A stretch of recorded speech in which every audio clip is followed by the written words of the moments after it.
Welcome to In the Know. In the Know. In the Know.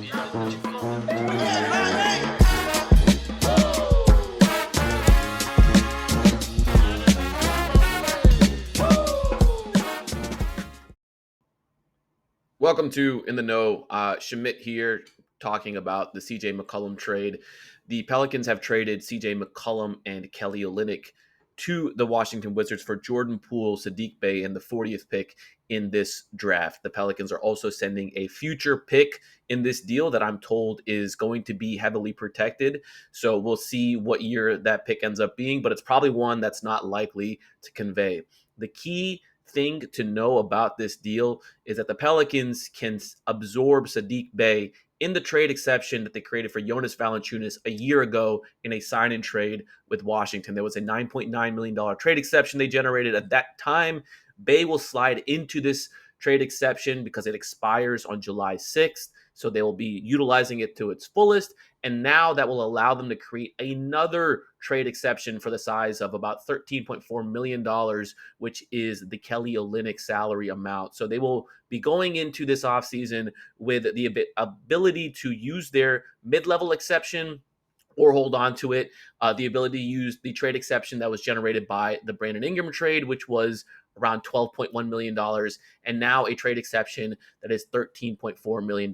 This overall trade saves the Pelicans about $6.1 million under the luxury tax. So they're not going to be able to use all three of them. They have a year basically to use them from when they're created. So the MLE will last a year. I think that one gets prorated out. The Brandon Ingram one, they have until the trade deadline. This new one that they will create will last another year till next July. So they'll have some tools in their belt to absorb some players. For example, if Boston wants to get rid of Sam Hauser, he can now slot into one of those trade exceptions, and he'd be a really good fit with the Pelicans. So there's a number of different directions that they can go there. I like Saddiq Bey.